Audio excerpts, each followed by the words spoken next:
हरे कृष्णा।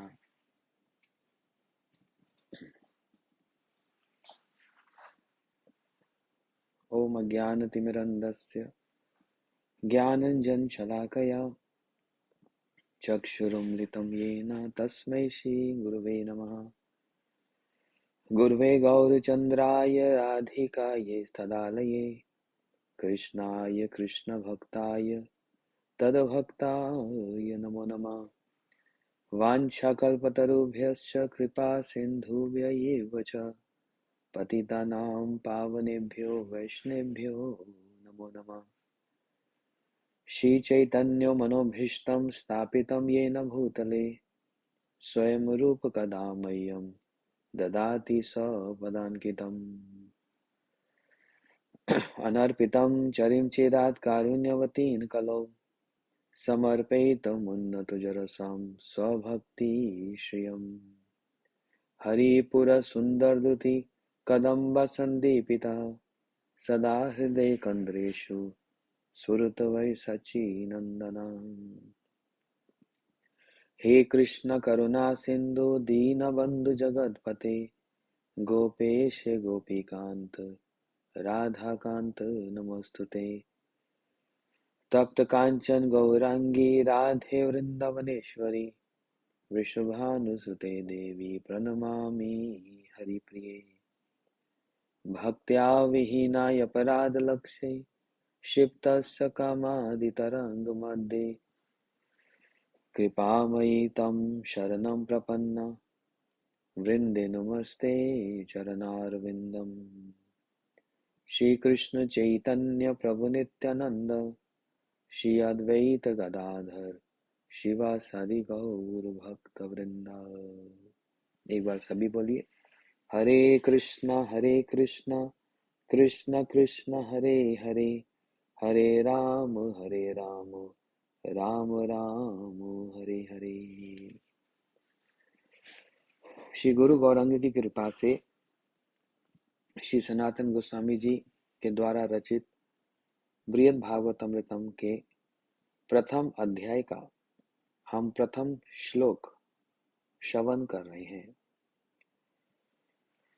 कल की कथा में हम लोगों ने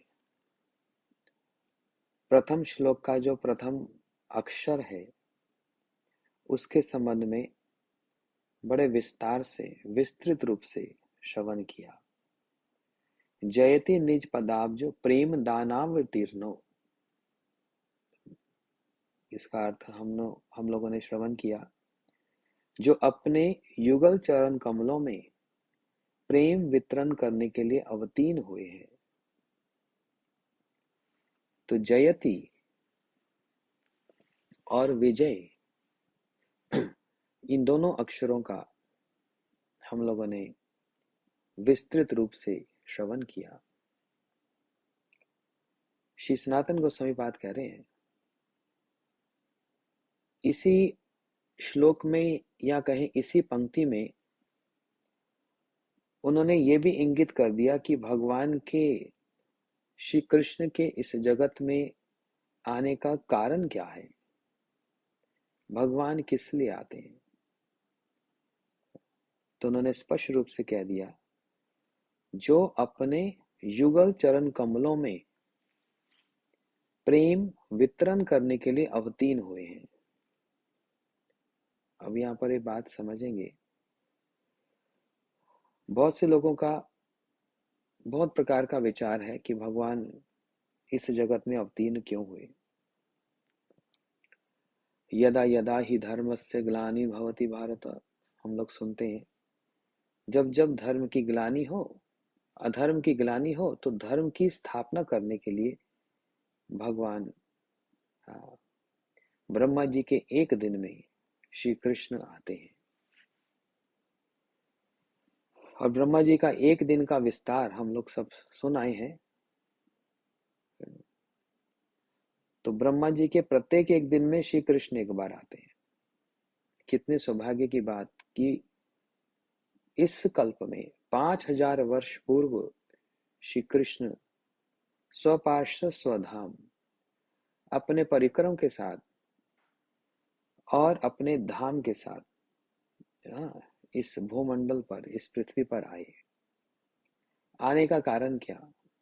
बोलते अपने चरण कमलों में प्रेम वितरण करने के लिए अवतीर्ण हुए हैं।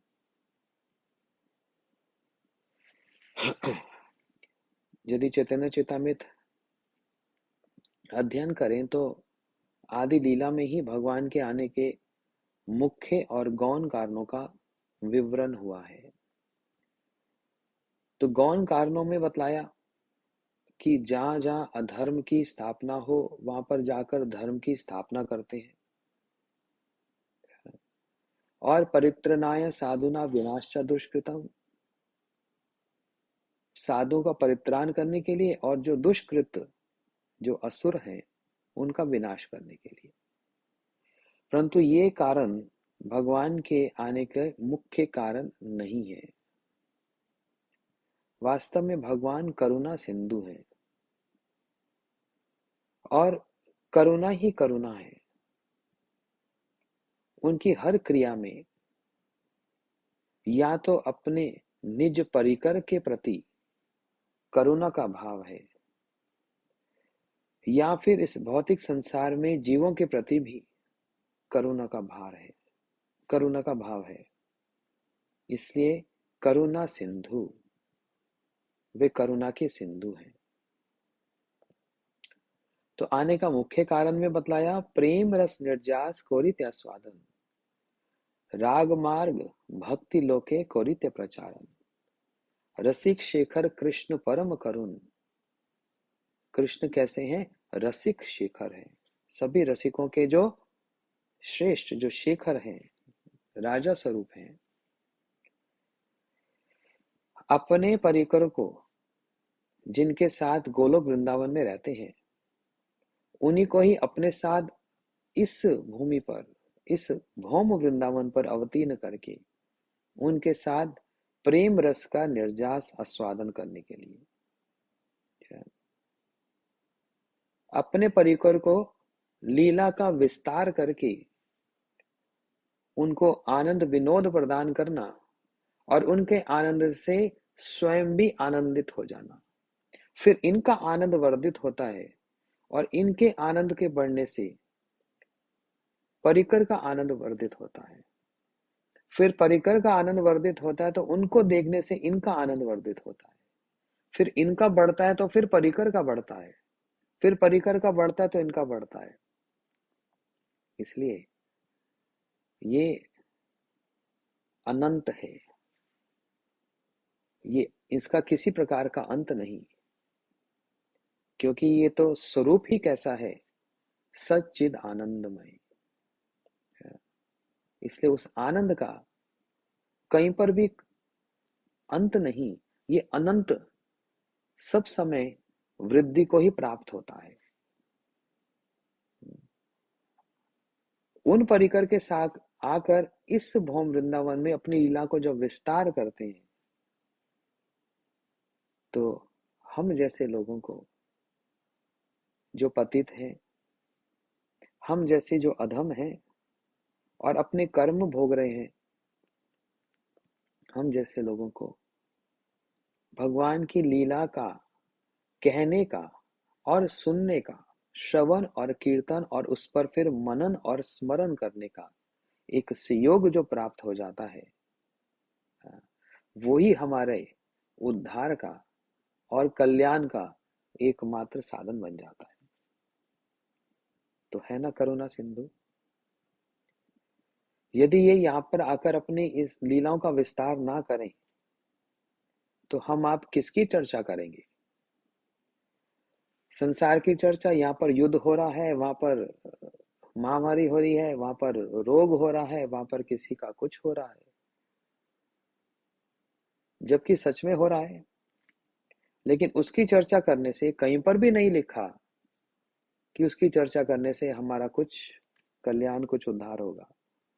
परंतु ये तो सर्वत्र लिखा है कि जहां पर भगवत चर्चा होगी, जहां पर श्री कृष्ण शुण्वतां स्वकथा पुण्य श्रवण कीर्तने हृदय अंतोस्तय भद्रानी विद्नोतिम सुरिन सताम। ये तो भागवत जी इस बात को स्थापित करती है। शुण्वताम स कथा कृष्ण पुण्य श्रवण कीर्तने। जो श्री कृष्ण की पुण्यवान कथा को श्रवण करता है, उसका गौण फल स्वरूप क्या प्राप्त होता है? बोलते हृदय अंतोस्थ हबदरानी विनोतिम सुरिन सताम। हमारे हृदय में जो अभद्र हैं, अभद्र का मतलब अनवांटेड डिजायर्स, जिसकी आवश्यकता नहीं है लेकिन उमड़ पड़ती है वो इच्छाएं, जिसका कोई प्रयोजन नहीं है लेकिन उसको हमने अपना प्रयोजन बना लिया है, ये सारी बातें, ये है अभद्र, जो कूट कूट कर हृदय में भरे पड़े हैं। और उसको बाहर निकालने का उपाय कहते हैं ना, उसको डिटॉक्स करना, उसको बाहर निकालने का, डिटॉक्स करने का जो उपाय, वो एकमात्र कृष्ण कथा के अतिरिक्त और कुछ है ही नहीं, कृष्ण चर्चा के अतिरिक्त कुछ और है ही नहीं। जैसे उदाहरण स्वरूप एक गिलास में काले रंग का पेंट हो और दूसरी ओर बहुत बड़े बड़े गैलन भरे हुए दूध हो।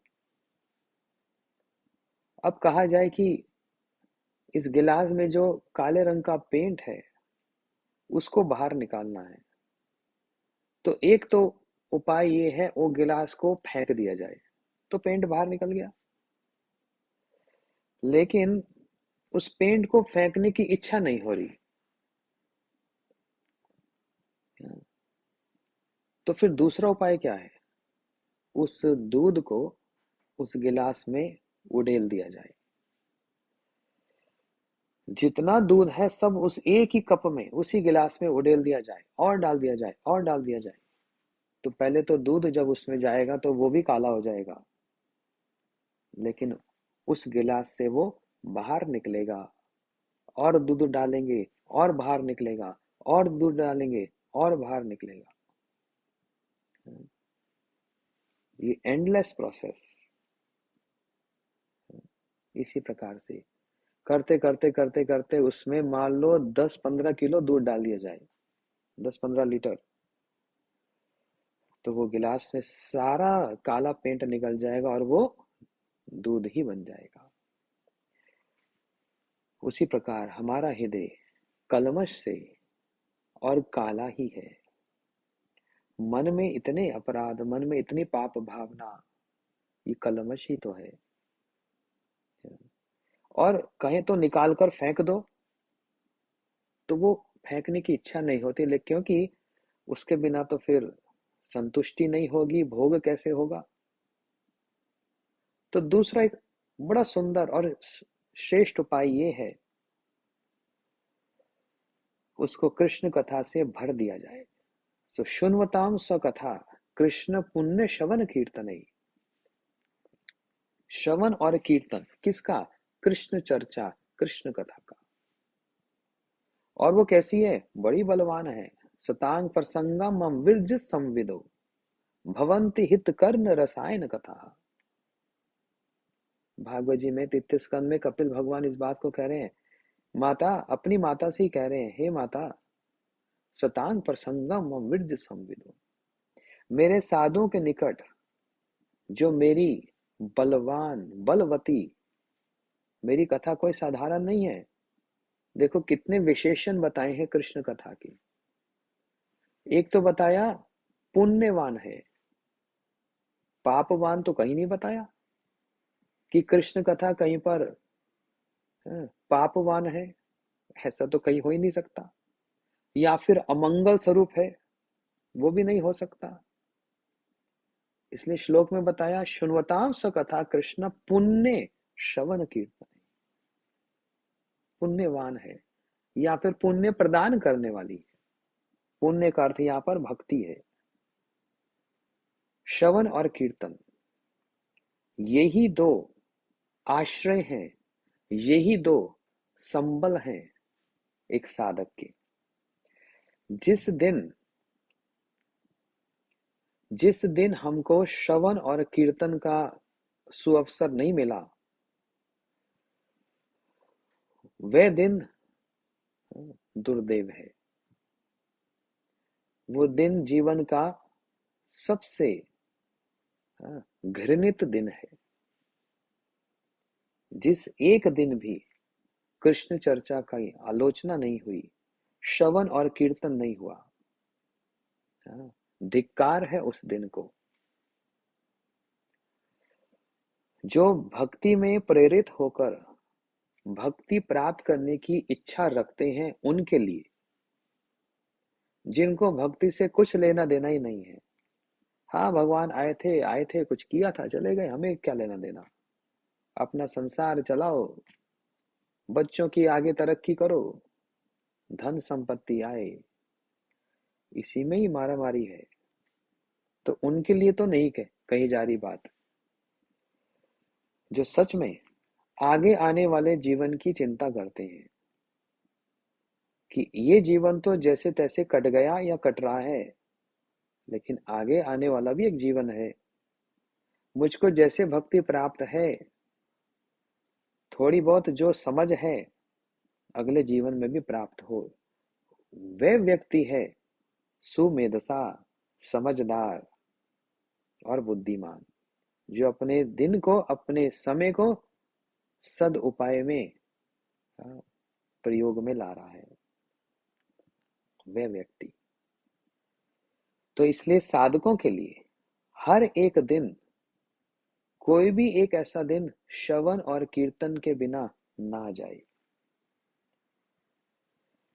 यदि कोई प्रश्न करे ये श्रवण कीर्तन कैसे होगा, अब आजकल तो टेक्नोलॉजी के माध्यम से बहुत कुछ हो सकता है। इतनी कथाएं हैं, इतनी कथा व्हाट्सएप ग्रुप पर, फेसबुक पर, कि इतना समय हमारे पास नहीं जितनी कथा है। इतने प्रसंग हैं, इतने सब उपलब्ध है, इतना मटेरियल है जिसका कभी अंत नहीं। तो यहाँ पर श्री कृष्ण कथा बड़ी बलवान है। कपिल भगवान कहते हैं मम विरज संविदो। वो कथा कैसी, जो इतनी बलवान और हृदय और कान के रोग की एकमात्र औषधि है। भवंती हित कर्ण रसायन कथा। हृदय का एक रोग है, क्या रोग, कोलेस्ट्रॉल ब्लॉकेज, ये रोग नहीं। हृदय का एक रोग है काम, जिसके कारण सारा संसार नाच रहा है। और कान का एक रोग है कि कृष्ण इतर वस्तु, भगवान को छोड़कर अन्य बातों में तो बड़ी रुचि होती है, लेकिन भगवान की बात सुनने में रुचि नहीं होती। भगवान की कथा सुनने में विशेष कोई लगाव नहीं होता। यही एक दुर्दशा है। इसलिए मंद सुमंद मत्यो, मंद भाग्य ही उपादिता।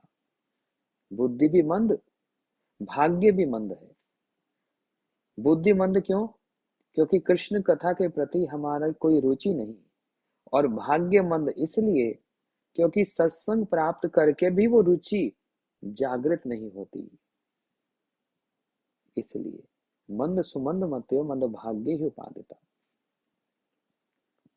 तो इसलिए सतांग पर संगम विरज संविदो, भवंती हित कर्ण रसायन कथा। वो कृष्ण कथा हृदय के लिए और कानों के लिए रसायन है। रसायन मतलब टॉनिक, जो रोग को भी दूर करता है और साथ साथ पुष्टिदायक भी है। दोनों क्रिया एक साथ हो रही है। रोग तो दूर करे ही करे और साथ में शरीर में पुष्टि भी प्रदान करे। इससे बढ़कर और क्या हो सकता है? इसी को कहा जाता है रसायन। इसलिए कृष्ण कथा कैसी है? बोलते रस से परिपूर्ण है, रस से भरी पड़ी है। सो कृष्ण कथा अमंगल स्वरूप तो है नहीं, ये तो मंगल ही मंगल है। मंगल भवन अमंगल हारी। और इसी बात को श्री ब्रज की गोपियों ने स्थापित कर दिया। तब कथामृतम तप्त जीवनम, कवि भीड़तम कलमशापहम, श्रवण मंगलम श्रीमन आत्मतम भूवि गृह्णन्ति ते भूरिदा जना। कैसी है? वो तो मंगल स्वरूप है। श्रवण मंगलम, श्रवण मात्र से ही मंगल आरंभ हो गया, श्रवण मात्र से ही। अब मंगल की परिभाषा, मंगल की डेफिनेशन कोई कैसे लगाए, वो तो सबकी अपना अपना विचार है। वो हमको तो भागवत जी का और शास्त्रों का विचार ही मानना पड़ेगा। कोई कहे मैं तो कृष्ण कथा सुनता हूँ, कोई मंगल मंगल तो हो नहीं रहा, बड़े दिन से सोच रहा था एक गाड़ी आ जाए, आ तो रही नहीं, काय का मंगल। सोच रहा था मेरे काम में मेरी तरक्की हो जाएगी, प्रमोशन हो जाएगी, कोई मंगल नहीं हो रहा। तो यदि हम लोग उस मंगल शब्द को इतनी बात तक ही सीमित और रिस्ट्रिक्टेड रखेंगे तो उन लोगों को पता ही नहीं मंगल का अर्थ क्या है। श्रवण मंगलम, मंगल क्या? उन श्री कृष्ण के युगल चरणों में हमारा प्रेम स्थापित हो जाए, इससे श्रेष्ठ और कोई मंगल है ही नहीं, और इससे श्रेष्ठ और कोई मंगल हो भी नहीं सकता। इसलिए श्रवण मंगलम। श्रवण सुभद्रानी रथांगी पाने, ये कृष्ण कथा श्रवण करते करते करते करते करते जितना हो सके इसका पान करते रहो, मुँह रहो रसिका भूवि भाव का। बस पान करते जाओ, पीते जाओ, पीते जाओ, पीते जाओ, पीते जाओ। संसार की जो नशा है, जो लोग पीते हैं, उसके बाद तो वो अपने होश खो बैठते हैं और फिर बड़बड़ाने लगते हैं, क्योंकि बुद्धि तो काम करती नहीं। तमोगुण होकर जो दिमाग में आए बस बोलते जाएंगे, या फिर कहीं गिर पड़ेंगे, होश ही खो बैठते हैं। तो इसलिए प्रश्न किया गया, ये कृष्ण कथा यदि रस स्वरूप है तो कितना इस रस का पान किया जाए, कितनी पीनी चाहिए ये। भागवत जी में बताया कृष्ण कथा है रसमालयम, ये रस का आल्य है। आल्य समझते हैं? जैसे विद्यालय, विद्या का घर। तो विद्या की कोई सीमा है? नहीं। हिमालय, हिम का घर, हिम का आल्य, मतलब बर्फ का आल्य, कभी समाप्त नहीं होती। भागवत जी की कथा, श्री कृष्ण कथा रसमालयम, रस से भरी परी है, रस से परिपूर्ण है। तो फिर उस रस को कितना पान करें, कुछ तो एक बैरोमीटर होगा, कुछ तो इसकी एक सीमा है कि एक दिन में इतना ही गिलास पानी पियो। बोलते नहीं, इसका तो पान करते जाओ, करते जाओ, करते जाओ, करते जाओ, इसका कोई साइड इफेक्ट नहीं है। ये ऐसा है, ये ऐसा एक पान है जिसमें किसी प्रकार का कोई व्यक्ति होश नहीं खो बैठता, तमोगुनी होश नहीं खो बैठता। हाँ, इसमें जो मतवाला हो जाता है फिर वो तो उदाहरण है। मीरा जी ने इस रस का पान किया तो मेरे तो गिरधर गोपाल दिन रात श्री कृष्ण के चिंतन में ही अपना समय व्यतीत करती है। शिव जी इसका पान करते हैं, अपनी पत्नी पार्वती को भागवत जी की कथा सुनाकर इस रस का जो पान करते हैं, शिव जी मतवाले हो जाते हैं और उदंड नृत्य अर्थात तांडव करने लग जाते हैं। ये ऐसी कथा है।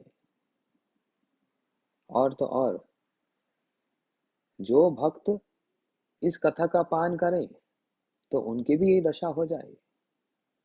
श्रवण सुभद्रानि रथांगी पानी जन्मानि कर्माणि च यानि लोके गीतानि नमानि तदर्थ कामी गायन विलज अचरेन संगः एवं व्रतम सप्रिय नाम कीर्तई जातनुराग धृत जुतुच्चै हसति रोदति रोयति गायन्ति आनंदवान उदमंती निज बाज्य। ये कथा कैसी? बोलते हैं ये श्रवण सुभद्रानी, सभी प्रकार के अभद्र को दूर करके सुभद्रानी, सब प्रकार के मंगल, को उत्पन्न करने वाली, जन्मानि कर्माणि चयानि लोके, श्री कृष्ण के जन्म आदि और अन्य अन्य लीलाओं को श्रवण करके, तो इसका श्लोक का सार क्या बोलते हैं, ऐसी स्थिति हो जाती है कि वो व्यक्ति उसका पान करके, तमोगुण वाला नशा नहीं जो बड़बड़ाता है, गिर पड़ता है और उल्टी सीधी बात बोलने लग जाता है। इसका पान करके तो कोई उल्टी सीधी बात नहीं, इसका पान करके तो जो पान कर रहा व्यक्ति वो दूसरे को भी मतवाला बना देता है और दूसरे को भी मतवाला बनाना चाहता है और सबको उस रस में डुबो देना चाहता है। और जैसे उस रस में कोई डूबता है, बस रसमालयम, जैसे उस रस को डूबता है उससे बाहर आने की इच्छा नहीं करता। उसकी इच्छा होती है मैं और सुनूं, मैं और श्रवण करूं, मैं और श्रवण करूं, मैं और श्रवण करूं। श्री परीक्षित जी 7 दिन 7 रात तक भागवत जी की कथा को श्रवण कर रहे हैं। भूख लगी, प्यास लगी, नींद आई नहीं, क्यों? रसमालयम, उस रस का ऐसा पान हो रहा है, हाँ, कि उसमें उससे बाहर निकलने की इच्छा ही ना हो जाए। अभी हम लोगों को इसका रस नहीं लगा, इसलिए थोड़ी देर सुनते हैं और उसके बाद फिर आलस्य, प्रमाद इत्यादि में लिप्त हो जाते हैं, क्योंकि अभी इसका रस लगा नहीं है। भ्रमर गीत में तो राधा जी ये बात कहती हैं, यद अनुचित लीला कर्ण पीयूष विपुर। ये कृष्ण कथा एक बार यदि किसी के कान में चली जाए, बस एक बार, तो देखो वो कैसा चमत्कार करती है। उसका विस्तार में नहीं जा रहा, उसके अर्थ के विस्तार में नहीं जा रहा, लेकिन एक बार, और हमारे कानों में तो हजारों बार जा चुकी है, लेकिन परिवर्तन नहीं हो रहा। तो कृष्ण कथा क्या परिवर्तनशील नहीं है? कृष्ण कथा तो परिवर्तनशील है ही, लेकिन अमार दुर्दैव, ये मेरा दुर्भाग्य है कि मेरा आपके नाम के प्रति और आपकी कथा के प्रति किसी प्रकार का कोई अनुराग उत्पन्न नहीं हो रहा, कोई आसक्ति, अटैचमेंट नहीं हो रही। उसी के लिए हमको आचार्यों के चरणों में, गुरुजनों के चरणों में कृपा प्रार्थना की बहुत आवश्यकता है। जिस प्रकार से एक भीख मांगी जाती है, एक भूखा व्यक्ति ही जानता है जब उसको भूख लगती है तो कैसे गिड़गिड़ाकर वो भीख मांगता है कि कुछ तो मिल जाए जिससे मैं अपना तृप्त हो जाऊं, मेरा पेट भर जाए। जब तक इस प्रकार की उत्कंठा नहीं होगी तब तक उस रस का आस्वादन नहीं हो पाएगा। इसलिए भगवान अपने युगल चरणों में प्रेम वितरण करने के लिए अवतीर्ण हुए। इस भौम वृंदावन में लीला का जब विस्तार करते हैं तो हमारे जैसे व्यक्ति उस कथा का जो श्रवण और कीर्तन करते हैं, उससे हमारे अंदर एक लोभ जाग जाता है, और वो लोभ ही वास्तव में उस भक्ति को प्राप्त करने का एकमात्र उपाय है जो भक्ति के लिए श्री कृष्ण, जिस भक्ति को देने के लिए श्री कृष्ण द्वापर में इस भौम वृंदावन में आए। अपने चरण कमलों में जो प्रेम वितरण करने के लिए अवतीर्ण हुए हैं, अपने चरण कमलों में प्रेम वितरण करने के लिए जो भगवान आए हैं, उसका अर्थ क्या? राग मार्ग भक्ति लोके कौरिते प्रचारम। भगवान राग मार्ग भक्ति को प्रचार करने के लिए, राग मार्ग भक्ति देने के लिए अवतीर्ण हुए हैं। वो राग मार्ग भक्ति क्या हुई? बोलते वो भक्ति, वह भक्ति जो भगवान के परिकर के सुदर्शन करके मन में एक लालसा, एक लोभ जगा दे, और हमें भी वो इच्छा हो जाए कि जैसे भगवान के साथ उनके परिकर कैसे उनके साथ रहकर उनकी सेवा करते हैं, हाय क्या हमको भी वह सेवा प्राप्त हो जाएगी? ये लोभ ही अपने आप में उस रागानुगा भक्ति की प्राप्ति का एकमात्र उपाय है, और कोई उपाय है ही नहीं। कृष्ण भक्ति रस भावितमति क्रियताम यति कुतोपलभ्य तत्र लोल्यम मूलम एकम जन्म कोटि सुकृत न लभ्य। श्री चैतन्य महाप्रभु गोदावरी के तट पर, दक्षिण भारत में गोदावरी के तट पर जब श्री रामानंद राय जी से मिले, उनसे भेंट हुई, तो उसी प्रसंग में उन्होंने ये बात कही, कृष्ण भक्ति रस भावितमति क्रेताभ यदि कुतोपलभ्य। ये जो मति है, ये जो भक्ति, ये कहीं पर भी विक्रय नहीं है, खरीदी नहीं जा सकती। इसकी प्राप्ति का एकमात्र उपाय क्या है? तत्र लोल्यम मूलम एकम, एक ही मूल्य है इसका प्राप्ति का, लोल्यम, लोभ। बस इसके प्रति जिसका लोभ लग गया वो ही इसको प्राप्त कर सकता है। और उस रागानुगा भक्ति से क्या प्राप्त होगा? भगवान के चरणों में प्रेम की प्राप्ति होगी। किस प्रकार यशोदा मैया और नंद बाबा श्री कृष्ण का लालन पालन करती हैं, किस प्रकार सखा श्री कृष्ण के साथ खेल क्रीड़ा करते हैं, किस प्रकार ब्रज गोपियां श्री कृष्ण को बिलसाने के लिए, उनको प्रसन्न करने के लिए नाना नाना उपायों को धारण करती हुई श्री कृष्ण से मिलने के लिए आए, उनके साथ रास क्रीड़ा इत्यादि करें। ये सब, इन सब परिकरों के इस गुण वैशिष्ट्य को देखकर हृदय में यदि लोभ जाग जाए, क्या मैं भी कभी भगवान के निकट वास करके इस प्रकार की प्रेम सेवा कर पाऊंगा जैसे इनके परिकर करते हैं? ये जो हृदय में लालसा जाग गई, ये जो लोभ जागृत हुआ, यही रागानुगा भक्ति है। तो भगवान इसी प्रेम भक्ति को देने के लिए इस संसार में अपने परिकर के साथ आते हैं। तो जो अपने जयति निज पदाब्ज प्रेम दान अवतीर्णो,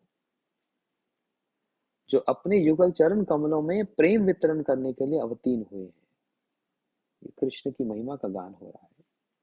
और दूसरी बात, जो विविध प्रकार की मधुरिमाओं के अगाध सागर हैं, ये भी एक विशेषण है। क्या बताया? जो अनेक प्रकार की मधुरिमा के अगाध सागर है, श्री कृष्ण का स्वरूप ही मधुरिमा से पूर्ण है। जीवों में 50 गुण होते हैं, देवताओं में 5 गुण अधिक होते हैं, 55 गुण। नारायण आदि और जितने अवतार हैं, इनमें 60 गुण होते हैं, लेकिन 4 गुण श्री कृष्ण के स्वरूप में अधिक हैं, जो किसी भी अवतार में किसी में भी नहीं है। एकमात्र श्री कृष्ण उन 4 माधुर्यों की, उन 4 मधुरिमाओं की एकमात्र आधार है। और वो भी कैसा? वो जो 4 मधुरिमाएं हैं, वो अगाध सागर समुद्र की तरह है। कोई यदि कहे मैं सागर की सीमा को नाप सकता हूं, मैं सागर की गहराई को भी नाप सकता हूं, ये तो असंभव बात है। परंतु फिर भी किसी प्रकार से किसी प्रकार से नाप भी ले, परंतु श्री कृष्ण की जो मधुरिमा है, जो उनकी माधुर्य हैं, उनको कोई कहे मैंने नाप लिया, माप लिया या जान गया, इसका मतलब वो ठीक बात नहीं कह रहा, वो बस बड़बड़ा रहा है। क्योंकि ब्रह्मा जी अपने मुख से ये बात कह रहे हैं।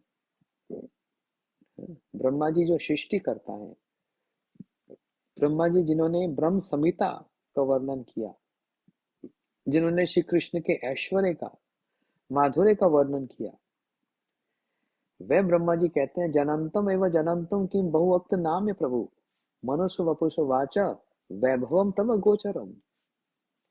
ब्रह्मा जी कह रहे हैं कोई यदि कहे मैंने आपके ऐश्वर्य को, आपके माधुर्य को नाप लिया, माप लिया या जान लिया, वो बकबक बकबक करता है। मैं ब्रह्मा, चार मुख वाला, 3 बार सारे वेदों को अनुशीलन करने वाला, मैं ब्रह्मा कह सकता हूं कि आपकी माधुरिमा को, आपके माधुर्य को मैं नहीं जान सकता, मैं नहीं जान सकता। ये ब्रह्मा जी बात को कह रहे हैं। इसलिए श्री कृष्ण उस मधुरिमा की ना मात्र सागर हैं, परंतु श्री कृष्ण उस मधुरिमा के एकमात्र ही आश्रय स्वरूप भी है। वो कौन सी मधुरिमा है? वो तो लीला माधुरी, प्रेम माधुरी, वेणु माधुरी और रूप माधुरी, जिसके संबंध में हमारे श्री रूप गोस्वामी जी ने वर्णन किया। सर्वद्भुत चमत्कार लीला कल्लोल वारदी, अतुल मधुर प्रेम मंडत प्रिय मंडना, त्रिजगत आकर्षी मुरली कल कुजता, अस्मोर्दम रूप श्री विस्मापित चरचरा। लीला प्रेमना प्रियधिकम माधुर्य वेणु रूप। चार माधुरी बताई। श्री कृष्ण की जैसी कोई लीला नहीं कर सकता, ये लीला पुरुषोत्तम है। ये पहली प्रथम लीला माधुरी। अब एक एक माधुरी के विषय में यदि हम विस्तार से चर्चा करने बैठ गए तो इसी को ही तो 5-7 दिन लग जाएंगे। और भक्त लोग बड़े उतावले हो रहे हैं कि ग्रंथ में आगे क्या होगा वो भी सुनना है। अभी तो हम भूमिका और फिर भूमिका के बाद मंगलाचरण तक ही पहुंच पाए हैं, तो अभी बहुत लंबी यात्रा है, परंतु चिंता क्या। तो ये चार माधुरी, लीला माधुरी, रूप माधुरी, वेणु माधुरी और प्रेम माधुरी, इसके संबंध में फिर कभी श्रवण करेंगे। परंतु जो विविध प्रकार की मधुरिमा के अगाध सागर हैं और जिनका प्रेम परम अद्भुत दशा की चरम सीमा को प्राप्त होकर भी ब्रज रमणियों के नित्य, ब्रज रमणियों में नित्य विराजमान है। क्या कह रहे हैं समझो। श्री कृष्ण का प्रेम परम अद्भुत दशा की चरम सीमा को प्राप्त होकर भी, ये श्री कृष्ण का जो रूप है या फिर जो उनका प्रेम है, ये ऐसा नहीं कि कुछ समय के लिए ये बुलबुले की तरह खिला और फिर फटकर समाप्त हो गया, जैसे बुलबुला होता है, बबल्स, ऐसा नहीं। ये कोई ऐसा प्रेम नहीं कि आज है और कल नहीं हुआ। श्री कृष्ण 10 वर्ष 2 मास और कुछ 14 दिन की अवस्था में मथुरा में चले गए और फिर द्वारका चले गए और 100 वर्ष तक द्वारका में वास किया, रानियों के साथ विवाह इत्यादि किया। तो वो जो प्रेम था ब्रज गोपियों के साथ या ब्रजवासियों के साथ, वो प्रेम तो फिर समाप्त हो जाना चाहिए था। लेकिन प्रेम की डेफिनेशन, प्रेम की परिभाषा ये है ही नहीं। सदा ध्वंस रहितम, श्री रूप गोस्वामी जी उज्जवल नीलमणि में वर्णन करते हैं। प्रेम की भाषा क्या है? बोलते हैं सदा ध्वंस रहितम, जो किसी भी अवस्थित स्थिति में और अवस्थिति में जो ध्वंस का कारण बनने पर भी कभी ध्वंस नहीं होता, वो है प्रेम। जहां पर इतने कारण उदय हो गए उस प्रेम को ध्वंस करने के लिए, लेकिन तब भी वो प्रेम ध्वंस नहीं होता, ये है प्रेम। तो क्या राधा जी ब्रज गोपियां श्री कृष्ण की आने की राह देखती रह गई कि पता नहीं कब आएंगे, पता नहीं कब आएंगे, अब छोड़ो भूलो इनको? वहां पर श्री कृष्ण इतनी सारी रानियों के साथ विवाह करके विराजमान। तो अब तो इतनी रानियां हैं, 16,108। तो वृंदावन की गोपियों को और राधा जी को भूलो फिर, अब तो बहुत वर्ष हो गए, बहुत काम है आगे। अब तो आगे प्रत्येक रानी से 11-11 संतान भी हो गई। हम्म, इतने सब कुछ आसपास है, तो फिर कौन उस प्रेम की याद रखता है और स्मरण करता है? परंतु क्या ऐसा हुआ? नहीं। अब कुछ नए लोग इसको श्रवण कर रहे होंगे, वो अपने अपने दिमाग और अपने मस्तक के अनुसार इसको समझने की कोशिश करेंगे। अपनी बुद्धि मत लगाओ, शास्त्र की बुद्धि लगाओ, तभी इसका पूरा पूरा अर्थ समझ आएगा। नहीं तो अपने हिसाब से, अरे मेरी तो 2 पत्नियां, एक पत्नी, मेरे 5 बच्चे, इसी में इतना उलझ जाता हूँ। वो पुराने जो स्कूल के कॉलेज के जो मित्र थे, कौन याद करता है उनको? हाँ, तो भगवान भी तो ऐसे ही होंगे। 16,100 विवाह कर लिए, 108 विवाह कर लिए। कौन अब पुराने यशोदा मैया नंद बाबा को पूछेगा, सखाओं को पूछेगा, गोपियों को पूछेगा? अरे मैं ही इतना उलझा रहता हूँ, उनके पास तो बहुत कुछ है करने को। तो हर व्यक्ति अपने हिसाब से, जैसे मैं उलझा हुआ हूँ, भगवान को भी उसी भाव में आरोपित करते हैं। इसको बोलते हैं आरोपित करना। समझे? ऐसा बहुत होता है ना। अगर मैं चोर हूं और मैं चारों तरफ देखता हूं, तो हर हर जगह पर मेरे को यही संशय होता है, अच्छा देखो ये भी चोर ही है, अच्छा ये इस प्रकार से बैग लटका के घूम रहा है, हाँ तो मैं भी ऐसे लटका कर घूमता हूँ और किसी के जेब को काटता हूँ, ये भी ऐसे ही काटता होगा। चोर को सभी चोर ही दिखते हैं, कामी पुरुष को सब लोग कामी ही दिखते हैं। तो जिस रंग का चश्मा पहने, वो ही रंग चारों ओर दिखता है। कोई लाल रंग का चश्मा पहनता है तो उसको क्या दिखता है? चारों ओर लाल ही लाल दिखता है, हरा तो दिखेगा नहीं। जिसने हरे रंग का चश्मा पहना, उसको चारों तरफ हरा ही हरा दिखता है। तो जैसे अपनी मन की भावना, वही मन की भावना दूसरों में भी आरोपित की जाती है। ये तो कहीं पर भी युक्ति संगत बैठता नहीं। अब एक चश्मा ऐसा भी जो नंबर वाला चश्मा, अभी तो रंग वाले चश्मे की बात सुन रहे थे। एक चश्मा ऐसा जो कि नजर का चश्मा होता है ना, नंबर वाला, दूर दृष्टि या पास की दृष्टि के लिए चश्मा लगाया जाता है। उससे क्या होता है, जो धुंधला धुंधला दिखता है, वो धुंधला नहीं दिखकर स्पष्ट दिखने लग जाता है। तो लाल हरा पीला कोई चश्मा पहनो तो वही रंग दिखेगा, लेकिन सच में जो, हाँ, नजर वाला दृष्टि वाला जो चश्मा लगाएंगे, उससे धुंधलापन हटकर स्पष्ट दिखने लगेगा। हाँ, और वो कौन सा चश्मा है? वो तो शास्त्रों का चश्मा है।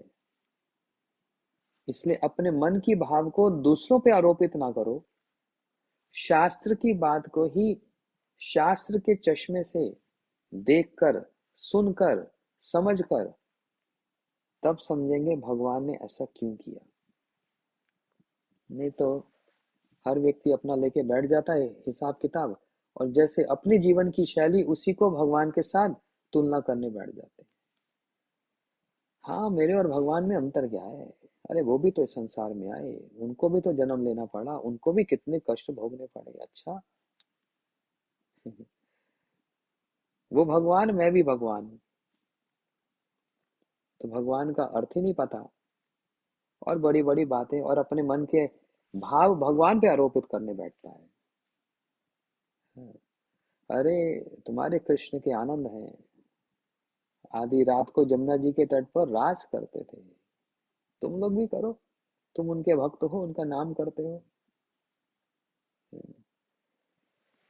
और मैं भी करने की इच्छा रखता हूँ, ऐसा कोई बोले, मैं भी रास करूंगा। तो भगवान ने 100 करोड़ गोपियों के साथ रास किया, तुम जरा करके दिखलाओ। 100 करोड़ गोपियों के साथ रास करके दिखलाओ। 16,108 विवाह किए। आपने कितने विवाह किए? एक, दो, 10, 3-4 करके दिखला लो, फिर पता लगेगा। तब हाँ, ठीक से पता लग जाएगा। हाँ, वो तो भगवान ही कर सकते हैं भैया, हमारे बस की बात ना है। 2-4 विवाह में ही पता लग जाएगा। हर एक रानी से 11-11 संतान हुई, तो 16,108 रानियों से कितनी संतान हुई, हिसाब लगा लो। या घर में 2 बच्चे ही नहीं पलते, उनकी समस्या में ही बुढ़ापा भी निकल जाता है, उनको समझाने में ही कि बेटा ऐसा कर लो। अरे तुमको पाल पोस के बड़ा किया, वो 2 बच्चे नहीं संभलते, और भगवान के कितने, हर रानी से 11-11 संतान। हाँ, भगवान ने 7 दिन 7 रात तक गोवर्धन को धारण किया, 7 कोस लंबा गोवर्धन। हाँ, और वो भी अपनी कनिष्ठ उंगली के नख पर।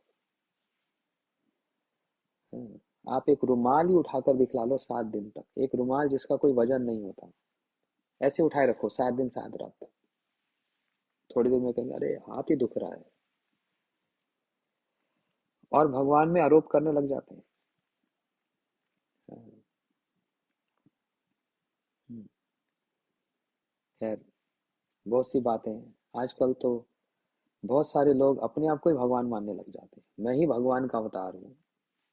अच्छा, भगवान ने अग्नि का पान किया, दावानल को पान किया, तुम एक जलता हुआ कोयला अपने मुंह में डालकर दिखलाओ। हाँ, भगवान की आयु सब समय 16 वर्ष की रहती है, उससे ज्यादा बढ़ते नहीं। कभी एक केश, दाढ़ी, मूछ, ये सब कभी सफेद होता है, झुर्रियां पड़ती हैं। यदि ये होता तो भागवत जी की बात खंडित हो जाती, जहां पर उनके रूप के संबंध में कह रहे हैं अस्मा और अनन्य सिद्धिम। वह रूप जो कभी घटता ही नहीं और जो कभी बराबर भी रहता नहीं, वह रूप जो सब समय बस बढ़ता ही जाए, बस बढ़ता ही जाए, बस बढ़ता ही जाए। तो इसलिए अवतार बने फिरते हैं। श्री कृष्ण आए 5,000 वर्ष पहले, श्री राम जी आए लाखों वर्ष पहले। आज भी रामनवमी और कृष्ण जन्माष्टमी मनाई जाती है, इतने लाखों वर्षों के बाद भी। तो जो अपने आप को अवतार कह रहे हैं, तुम्हारा जन्मदिन कब तक मनाते हैं लोग? जो जन्मदिन मनाते हैं वो भी मर जाते हैं, उनके जन्मदिन मनाने वाले ही कोई नहीं मिलते, तो तुम्हारा जन्मदिन मनाने वाला कौन है? तुम लोग जो काम करते हो, उन लोगों के लिए जो अपने आप को अवतार कहते हैं कि मैं अवतार हूँ, मैं ही राम का अवतार हूँ, मैं ही कृष्ण का अवतार हूँ। तुम लोग जो जन्म लेते हो हाँ, और उसके बाद फिर वृद्ध अवस्था आती है तो मर जाते हो। हाँ, उसके बाद तुमको पुराने पिछले जन्म का कुछ स्मरण रहता है, और फिर तुम अपने आप को अवतार मानते हो, भगवान ही मानते हो। हाँ, भगवान ने जो जो क्रिया की, उसके गुणगान सभी साधु करते हैं। तुम जो जो क्रिया करते हो, तुम्हारे गुणगान कौन गाता है? भगवान जो कार्य करते हैं वो सारा मंगल स्वरूप है, इसलिए कहा मंगल भवन अमंगल हारी। तुम लोग जो कार्य करते हो, क्रिया करते हो, उसको किसको, वो कोई मंगल है? हम्म, ऐसे कितनी बातें कहें, कितनी बातें कहें। खैर, ये हमारा प्रयोजन नहीं, परंतु हम उस बात पर आए जिनका प्रेम परम अद्भुत दशा की चरम सीमा को प्राप्त होकर भी गोपियों के हृदय में नित्य विराजमान रहता है। श्री कृष्ण का प्रेम जो चरम सीमा तक पहुंच जाए, कि उससे आगे कुछ और है ही नहीं, उनका उससे आगे कुछ और है ही नहीं, लेकिन उसके आगे है वही प्रेम। उनकी जो गोपियां हैं, उनके हृदय में नित्य विराजमान रहता है। जो लोग नहीं जानते वो गोपियां कौन है, उनके लिए आनंद चिन्मय रस प्रतिभावित आविर ताभि निज रूपतयैव कलाभि गोलोक एव निवासते अखिलात्मभूतो गोविंदमादि पुरुषम तमम भजामि। इस बात को मैं नहीं कह रहा, ब्रह्मा जी कह रहे हैं। ये साक्षात श्री कृष्ण की ही आनंद की प्रतिमूर्ति हैं। कौन? श्री राधा जी। और सारी गोपियां, ये सब राधा जी की काय व्यू हैं। इसलिए इस सिद्धांत को, इस तत्व को समझकर, ये एक आधार को समझकर हम लोग तभी इसके विचारों को समझ पाएंगे और प्रतिष्ठित हो पाएंगे, अन्यथा संभव नहीं है। तथा जिनके श्री चैतन्य नामक स्वरूप से चरम सीमा को प्राप्त वही गोपी प्रेम सभी के अनुभव का विषय हुआ है। फिर से सुनो, कह रहे हैं तथा वह श्री कृष्ण जिनके श्री चैतन्य नामक स्वरूप से चरम सीमा को प्राप्त वही गोपी प्रेम सभी के अनुभव का विषय हुआ है।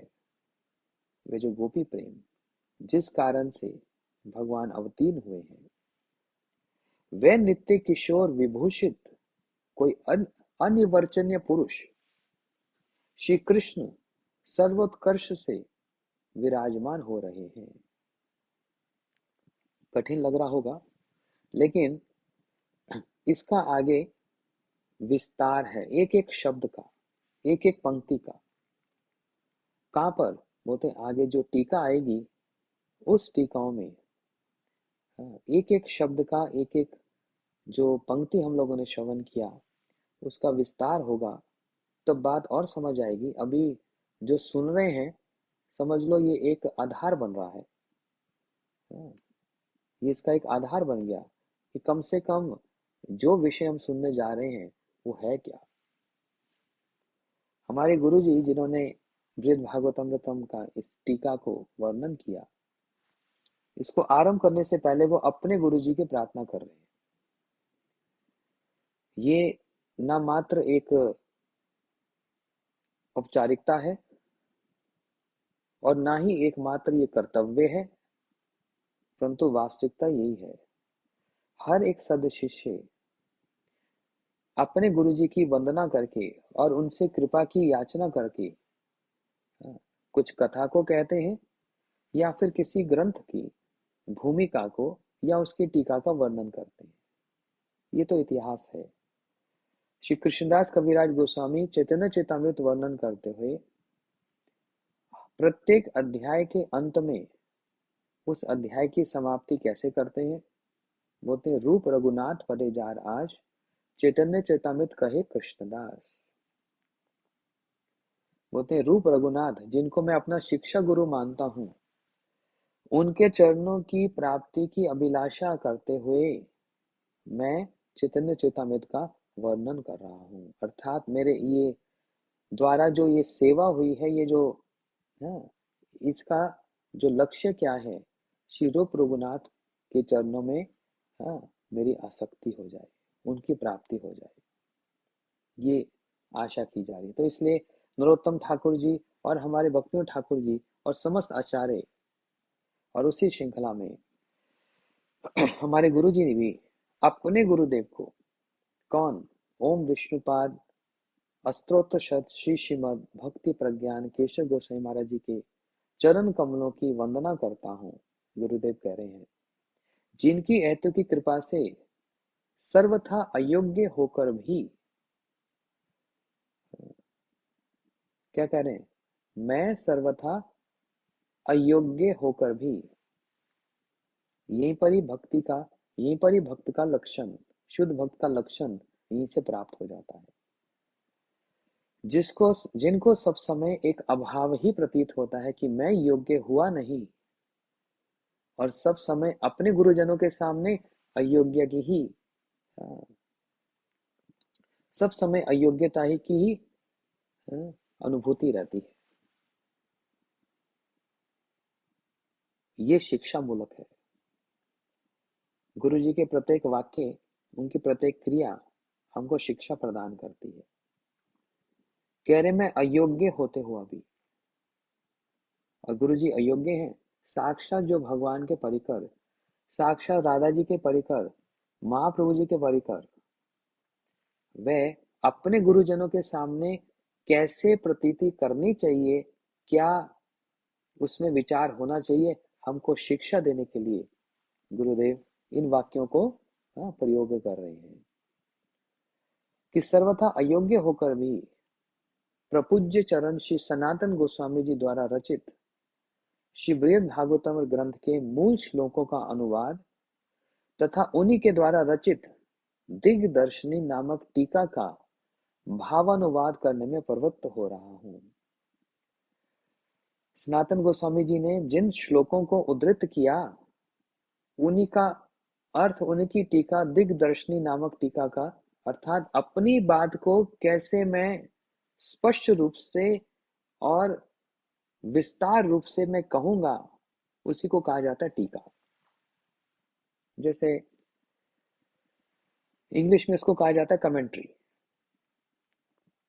अब ये कहने वाली बात तो नहीं, लेकिन समझाने के लिए, क्रिकेट का मैच होता है, फुटबॉल का मैच होता है, तो वहां पर कमेंटेटर होते हैं। तो कोई भी ऐसा ऐरा गैरा कोई व्यक्ति कमेंट्री देने लग जाता है? नहीं।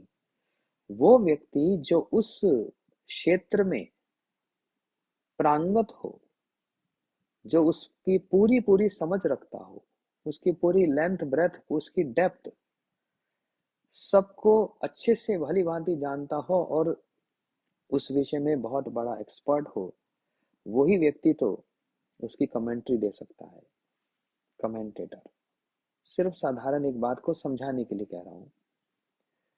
उसी प्रकार टीकाकार अर्थात कि ग्रंथ श्री सनातन गोस्वामी जी ने वर्णन किया, लेकिन वो क्या कहना चाह रहे हैं, अपनी बात को स्पष्ट रूप से और विस्तार करके उन्होंने इसकी टीका लिखी, और जिस टीका का नाम है दिग्दर्शनी।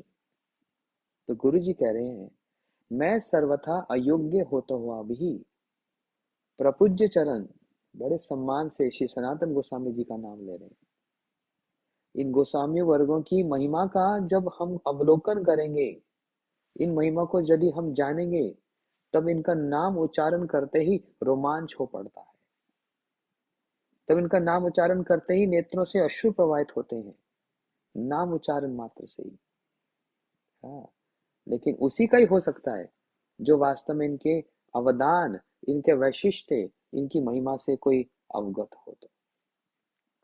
और हम आप तो, मैं अपने लिए कहता हूं, मैं तो अयोग्य हूं, मैं तो महिमा अभी तक जान नहीं पाया, इसलिए ये कोई भाव कुछ हृदय में आते नहीं। परंतु जिस दिन ये महिमा जान पाएंगे, उस दिन हाँ, उनका नाम उच्चारण करने मात्र से ही रोमांच हो उठे। श्री सनातन गोस्वामी जी, श्री रूप गोस्वामी जी, अब देखो श्री रघुनाथ दास गोस्वामी जी प्रत्येक दिन 3000 दंडवत प्रणाम करते हैं। 56 दंड रात्रि दिने, जाने ना राधा गोविंद बिने, और 4 दंड शुई था के, स्वप्न ना राधा गोविंद देखे। श्री रघुनाथ दास गोस्वामी जी 3000 बार एक एक श्री कृष्ण के परिकर का नाम स्मरण करके भूमि पर गिरकर दंडवत प्रणाम करते हैं। उनकी महिमा का, उनकी महिमा का दर्शन करके तो ये संभव है, उनकी महिमा को जानकर तो ये संभव है, नहीं तो कैसे संभव है। इसलिए जो हमको भक्ति में प्रेरणा देकर आगे बढ़ाए, साधारण भाषा में कहा जाता ना, अरे उसके तो चरण धोकर पियो। जब उनकी महिमा हम समझेंगे, अरे उन्होंने हमारे लिए कितना कुछ किया, उन्होंने हमको भक्ति में कैसे आगे बढ़ाया, हमको ये शास्त्र अध्ययन करवाया, जो कठिन विषय हम समझ नहीं पाते थे उन्होंने हमारे लिए सरल किया। एक साधारण रूप में भी उनकी महिमा का गान करने के लिए जीवा प्रेरित हो जाती है। और सनातन गोस्वामी जी की तो बात ही क्या, जिनको श्री चैतन्य महाप्रभु ने अपना देह कह के संबोधन किया, ये मेरा देह है, हे सनातन, ये मेरी प्रॉपर्टी है, तुम्हारा देह नहीं, ये मेरा देह है, ये मेरी प्रॉपर्टी है, ये मेरी संपत्ति है। तो इसलिए गुरुदेव बड़े दीनहीन भाव से प्रपूज्य चरण श्री सनातन गोस्वामी जी द्वारा रचित ये श्री बृहद भागवतमृतम ग्रंथ की मूल श्लोक का अनुवाद उन्होंने अनुवाद भी और साथ साथ टीका भी, क्योंकि उस विषय में प्रांगत हैं। जो बात वो लिखी है उसका विस्तार क्या है, स्वयं उन्होंने ही इस बात को टीका के माध्यम से हमको बतलाया है। तो गुरुदेव कह रहे हैं, तदंतर ग्रंथ रचयिता और स्वयं उसके टीकाकार श्री सनातन गोस्वामी जी के श्री चरण कमलों में प्रणत होकर प्रणाम करके उनकी कृपा के लिए ही मैं कातर प्रार्थना करता हूँ।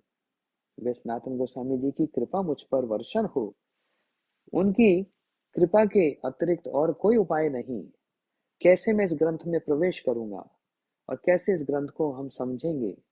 हाँ, गुरुदेव हमको स्वयं गुरु बनकर हमको शिक्षा दे रहे हैं, हम शिष्यों को शिक्षा दे रहे हैं। इसलिए वंदे गुरु श्री चरणार विंदम, ऐसे गुरु चरणों में हमारी सदैव वंदना, सदैव प्रणाम।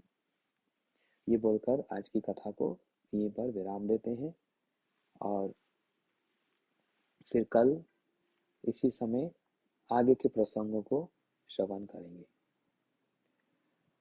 कहने को बहुत कुछ था, बीच में बहुत सारे विषय भी आए और उसको विस्तार करने की इच्छा भी हुई, परंतु मैं भी बीच बीच में ये विचार कर रहा हूँ कि अगर इस गति से चलेंगे तो बड़ा सुंदर जो ग्रंथ है उससे कहीं वंचित ना रह जाए, न जाने कब क्या हो जाए।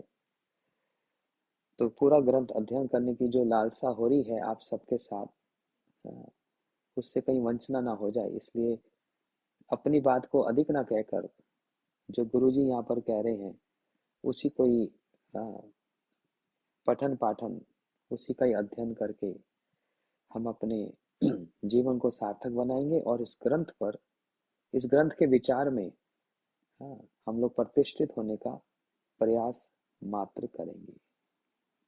हरे कृष्णा।